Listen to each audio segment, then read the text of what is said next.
जय हिंद दोस्तों। स्वागत है आपका अपने YouTube चैनल ओनली डिक्टेशन में।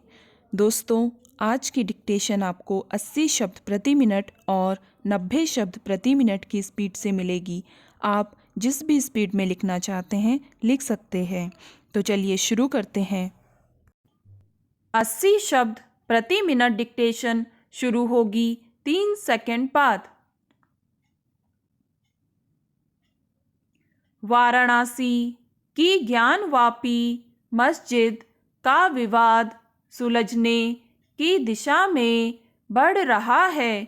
वाराणसी की जिला अदालत ने ज्ञानवापी के व्यास तहखाने में पूजा पाठ की इजाज़त दे दी है।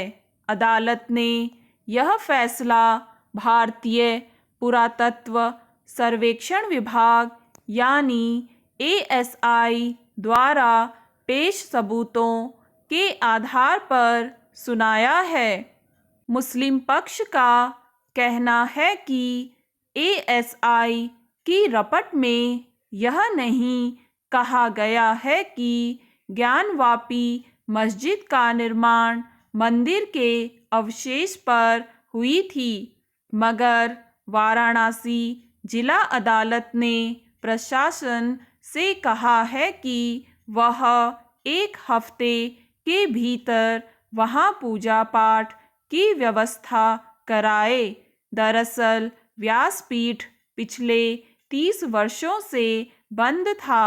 हिंदू पक्ष का दावा है कि उससे पहले तहखाने में श्रृंगार गौरी की पूजा होती थी। 1991 में जब पूजा स्थल अधिनियम बना तो राज्य सरकार ने उसे बंद करा दिया।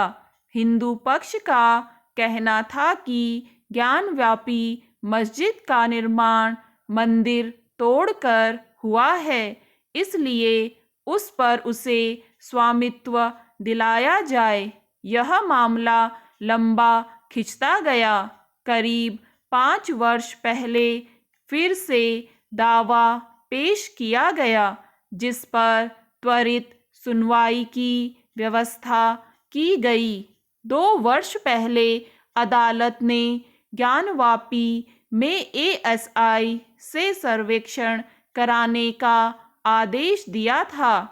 उस पर रोक के लिए सर्वोच्च न्यायालय तक में गुहार लगाई गई, पर अदालत ने इनकार करते हुए कहा कि इस मामले का 6 महीने के भीतर निपटारा हो जाना चाहिए, क्योंकि इससे 2 समुदायों में तनाव बढ़ने का अंदेशा है। भारतीय पुरातत्व सर्वेक्षण विभाग के अध्ययनों में ऐसे प्रमाण मिले हैं जिससे पता चलता है कि ज्ञानवापी की जगह पहले हिंदू मंदिर रहा होगा। वहां शिवलिंग के अलावा कई हिंदू प्रतीक और शिलालेख मिले हैं। मुस्लिम पक्षकारों ने पूजा स्थल अधिनियम का हवाला देते हुए पूरे विवाद को ही निरस्त करने की अपील की थी, क्योंकि उसमें कहा गया है कि 1947 के पहले से जो पूजा स्थल जैसे हैं वे उसी स्थिति में रहेंगे। अयोध्या मामले को इससे अलग रखा गया था, मगर दिसंबर में इलाहाबाद उच्च न्यायालय ने कहा कि उस अधिनियम के तहत अगर किसी जगह पर मंदिर है तो वह मंदिर ही रहेगा, और अगर मस्जिद है तो मस्जिद रहेगी। यानी एक परिसर में दोनों तरह की व्यवस्था नहीं हो सकती। चूंकि व्यास तहखाने में श्रृंगार गौरी की पूजा पुराने समय से होती आई थी, इसलिए ज्ञानवापी के पक्षकारों का दावा कमजोर पड़ गया। यह छिपा तथ्य नहीं है कि हमारे देश में आक्रांता शासकों ने अनेक पूजा स्थलों को ध्वस्त कर उनकी जगह अपने पूजा स्थल खड़े कर दिए। स्टॉप। दोस्तों, अब यही डिक्टेशन आपको मिलेगी 90 शब्द प्रति मिनट की स्पीड से 3 सेकंड बाद। वाराणसी की ज्ञानवापी मस्जिद का विवाद सुलझने की दिशा में बढ़ रहा है।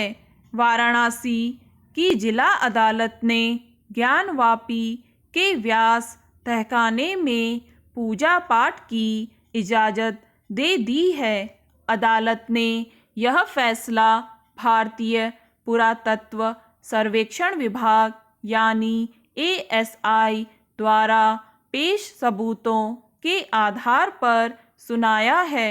मुस्लिम पक्ष का कहना है कि ASI की रपट में यह नहीं कहा गया है कि ज्ञानवापी मस्जिद का निर्माण मंदिर के अवशेष पर हुई थी, मगर वाराणसी जिला अदालत ने प्रशासन से कहा है कि वह 1 हफ्ते के भीतर वहां पूजा पाठ की व्यवस्था कराए।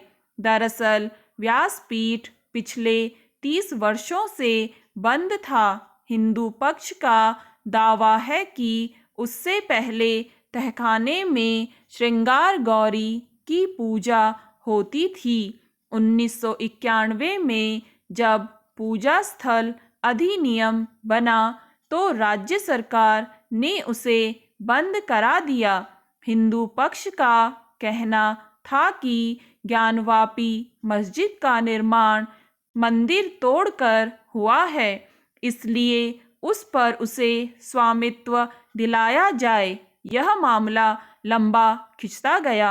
करीब 5 वर्ष पहले फिर से दावा पेश किया गया, जिस पर त्वरित सुनवाई की व्यवस्था की गई। 2 वर्ष पहले अदालत ने ज्ञानवापी में ASI से सर्वेक्षण कराने का आदेश दिया था।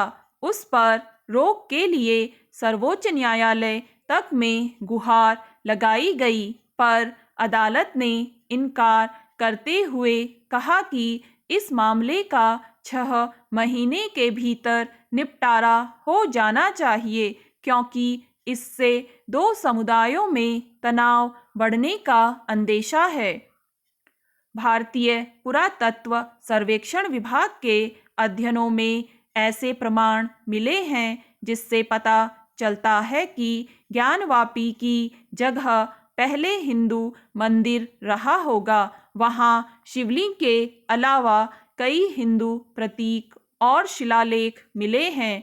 मुस्लिम पक्षकारों ने पूजा स्थल अधिनियम का हवाला देते हुए पूरे विवाद को ही निरस्त करने की अपील की थी, क्योंकि उसमें कहा गया है कि 1947 के पहले से जो पूजा स्थल जैसे हैं वे उसी स्थिति में रहेंगे। अयोध्या मामले को इससे अलग रखा गया था, मगर दिसंबर में इलाहाबाद उच्च न्यायालय ने कहा कि उस अधिनियम के तहत अगर किसी जगह पर मंदिर है तो वह मंदिर ही रहेगा, और अगर मस्जिद है तो मस्जिद रहेगी। यानी एक परिसर में दोनों तरह की व्यवस्था नहीं हो सकती। चूंकि व्यास तहखाने में श्रृंगार गौरी की पूजा पुराने समय से होती आई थी, इसलिए ज्ञानवापी के पक्षकारों का दावा कमजोर पड़ गया। यह छिपा तथ्य नहीं है कि हमारे देश में आक्रांता शासकों ने अनेक पूजा स्थलों को ध्वस्त कर उनकी जगह अपने पूजा स्थल खड़े कर दिए। उनमें से अनेक के ऐतिहासिक साक्ष्य उपलब्ध हैं। उन पर स्वामित्व के दावे प्रतिदावे किए जाते रहे, मगर धर्मनिरपेक्षता के संवैधानिक संकल्प की वजह से सरकारें दखल देने से बचती रहीं। ज्ञानवापी मामले में भी यही रवैया देखा गया, जबकि पूजा स्थल किसी भी समुदाय की आस्था से जुड़े होते हैं, उनकी वजह से किसी भी प्रकार का विवाद या दो समुदायों के बीच तनाव की स्थिति ही क्यों बनी रहनी चाहिए। स्टॉप।